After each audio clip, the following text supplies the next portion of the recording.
Hi guys, welcome to Rootstem. I'm going to be showing you a painting video. Normally goes out on Saturdays. We're going to be doing a little bit of the old school Necromunda. I know Necromunda's not been on the channel for a while. I do love the game, but sometimes it's getting people to play it. Necromunda does sometimes have a flavour of the month feel, which is a bit of a shame because I really do enjoy the game itself. But as you can see in front of us, we've got a standard box of Enforcers. These are a commission for a friend of mine. That effectively we're going to be starting a Necromunda campaign. So keep an eye out. We're going to try and get some battle reports on the actual channel. And we're going to be painting up his Enforcers. Now I've noticed there's not a lot of painting tutorials online for some reason for Enforcers. I thought Games Workshop might have had one as well, but I can't seem to find it. If it is, link it below. I'd like to have a look to see what they actually did with these particular models. But all built up, sprayed them with Mechanicus Standard Grey. We're going to use that as the actual base coat. And we're going to paint the undersuit, and of course the armour piece is different. We are going to go for a very similar look and feel to Games Workshop's actual Enforcers. So if my voice went a bit low there. And the reason we're going to be doing that is because that's what the commission requires. So I thought, why not, since Workshop doesn't seem to have done it, or if I have done, I've missed it. Why not show you guys what, of course, this colour scheme, what you could possibly do for this colour scheme. You may need, I'm not quite sure yet, but you're going to need certain skills for it. A possibility of using a wet palette. We've also got the skills regarding possible use of airbrush, depending, of course, upon what's needed. It might only be some of the tinier things like the model here with the flashlight that goes underneath the hand. I like the idea of spraying that with the airbrush, of course, just to be able to make sure that you can just get the proper light source. I like that look when somebody actually does it with a bit of an airbrush. It does look nice. Colours required, we're going to be using contrast paints. We're going to be using standard and some dry. Make sure you've got all of those colours in there. The contrast is only really going to be the black. If I'm completely honest, everything else we're going to be layering up. We're just going to be using the black for the cloth, and everything else is probably going to be from, I'm looking at a Dark Reaper, so we're going to be looking at bluey sort of colours for the actual armour, and then we're going to use the yellows, because we do like to have the fact that these guys in the fluff are called the bees. Right, let's get cracking on the first colour. First colour is going to be Citadel's Contrast Black. And I'm not slapping this all over stupidly, like a lot of people do. I'm still loading up brush. I'm using a small base brush at the moment. I'm still loading up the brush, and we're going to be doing the undersuit. Don't worry too much if you get it a little messy. If you do get it a little messy, just tidy it up. Don't forget that it does go underneath there. So I may get some on the belt, but I'm going to be doing that up. Making sure all the brown bits are painted properly. Looks like there's some tabs on there. These are quite detailed models. Okay, so now that the contrast black has dried, I'm going to get some thinned. I know I've gone off camera there, but this is just thinning down some Dark Reaper. I'm going to put the Dark Reaper onto all of the armour panels, including the buckles and the belts so far, but I'll be sorting that out soon.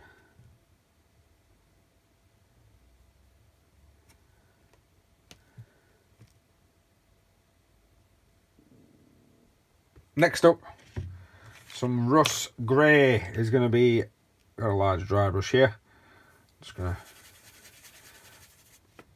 use some kitchen roll, and we are going to dry brush this Russ Gray all over the Dark Reaper armour we've just done.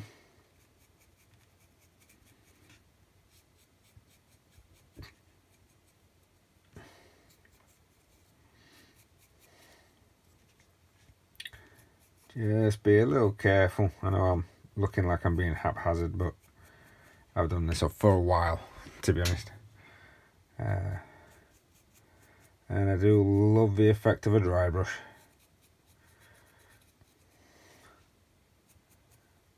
Right, once that's done, we're going to cover it in some Drakenhof Nightshade. Is that what I'm after? I'm hoping so. Now that that's dry, probably see there we've got a nice looking kind of dark blue. I'm just going to hit it with one more dry brush of Russ Gray. And the reason I'm going to do that, I like dry brush of Russ Gray. Just to pick out just the edges again.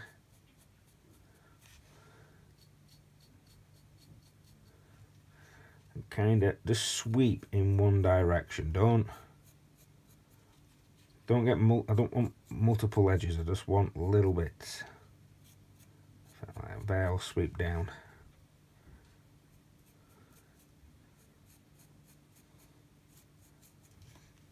So we're just highlighting just the tiniest amount. Right, dry brushed all them. It's a full squad. So back to our figure. Now we're going to get some lead belcher. We're going to paint all the guns. We're going to paint all the weapons and the handcuffs.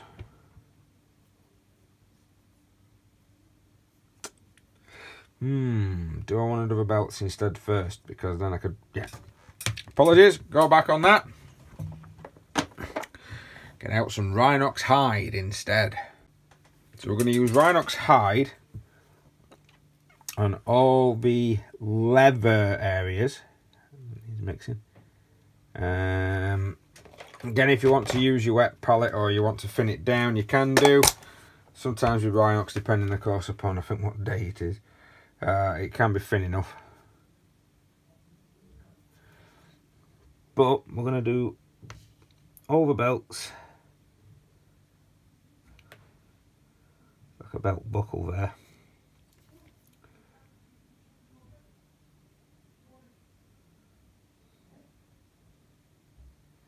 And anything that you would consider a leather patch. So that, the reason I'm doing that is I'm going to make that look like it's a leather holder.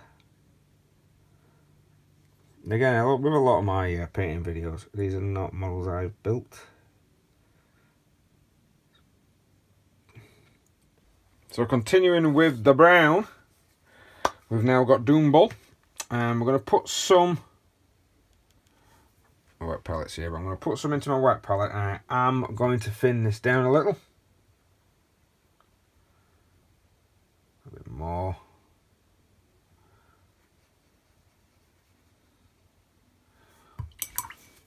You want the, so on a wet palette, you want the consistency to kind of do that so it slightly separates. And then we're going to get some of our smaller brushes. And we are going to put lines for the leather in here.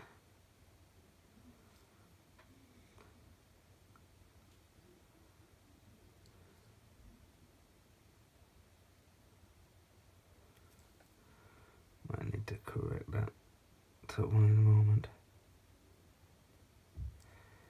Yeah, well, yeah, it's way too much.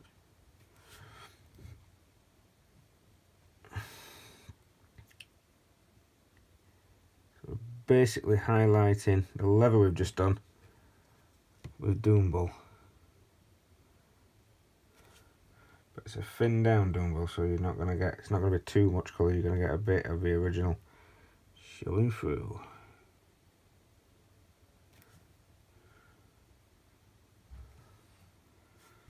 Okay, so that's been done.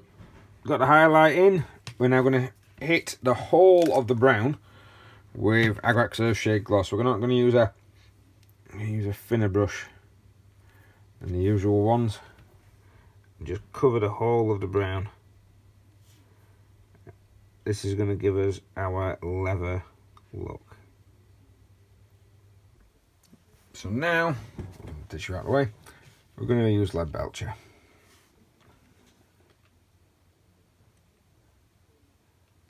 cover all the weapons,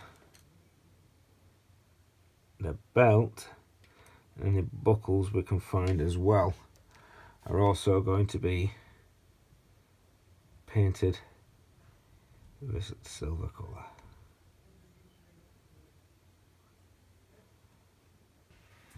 Right, so what we're going to do is all the handcuffs and the weapons we're going to use this known oil on, and of course any of the buckles. But if you've got grenades, leave them be. We're not going to do the grenades just yet. So we're going to put known oil all over these.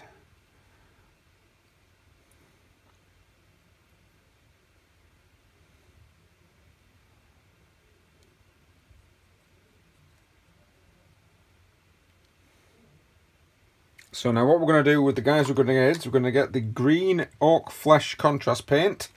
Now that we've painted the grenades silver, we're going to get like a small layer brush, small base brush, sorry. And we're going to go over the grenades with the green.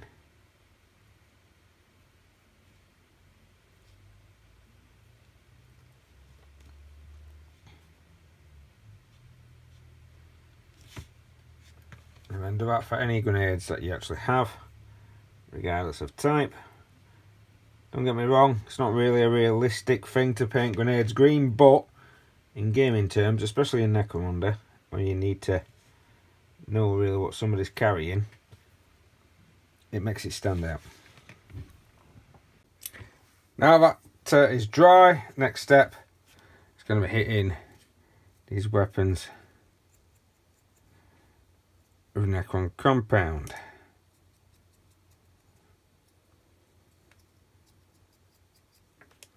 Right, so the next part of this commission is going to be the yellows. So we've got some yellow bits that we need to actually apply to this, mainly on the parts of the helmet, chest piece. I'm probably going to do these little. I'm thinking about doing the inner tabs rather than the outer ones that Workshop do, and maybe one knee pad. I'm going to be doing 3 different yellow colours for this. This is mainly going to be done on a wet palette. So we're going to start with Avalon Sunset. We're going to use that one as a base because it is a base paint. Then we're going to add Uriel, and then finally Flash Kits, which my Flash Kit seems to be quite solid. Right, so paint whatever areas you want with the yellow to begin with. And I might need to sort out my brush. So next up, Uriel yellow, thin down on my wet palette. Can even put a bit of Avalon Sunset in there if you want. And we're just gonna leave the recesses, but we're gonna apply a thin layer of this over what we've done. Now, just being careful with yellow, because if you leave pigment, it does leave like what looks like a tide mark sometimes.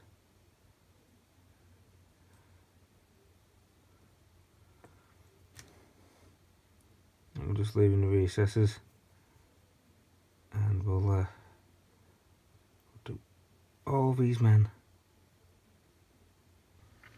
With that now dry, we're now going to place an edge highlight of Flash Kits yellow.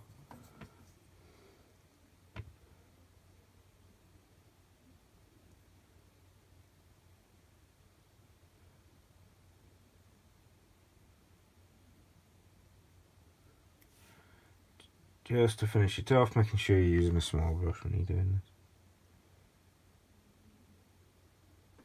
So we have our yellow down, going from dark to light, and now we're going to use black Templar contrast paint, and we're going to paint the weapons, but we're going to leave the magazines free, and of course the end of the gun. We're going to give it that sort of black metal feel.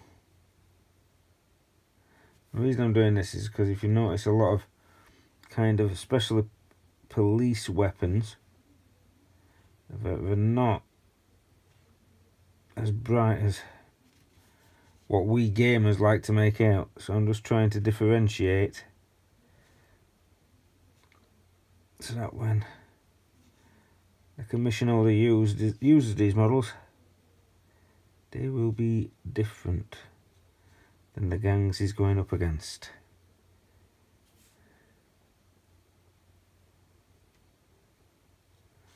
But with the highlighting we've already done, that should make it very nice. So we've hit the black on the actual weapons, and those will dry now as like a really dark metallic. Now we just need to sort out the eyes, and what we're going to do is to dab in the eyes themselves using a thin brush. We're going to put some grey sear, then we're going to put some orc flesh contrast paint. So the eyes are in, using a thin paintbrush. We're going to get a nice blob, not too much, but a blob, and then dab it in. If you put too much on like I've done there, just take a bit off. And we're looking at just touching the surrounding areas, and that way we're going to get a little bit of a glow. I'm not sure.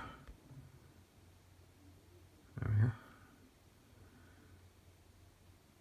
Once that's dried, that'll look sweet. And there you have it. Some finished off Necromunda figures. Just the Enforcers done quite quickly, quite efficiently, using some contrast and mix of contrast and more modern methods. So I'm hoping you guys enjoyed that. Please like, share, subscribe, hit the notification button if you are wanting to see more. And if you want to support us more, you can always donate over at rootstem.co.uk.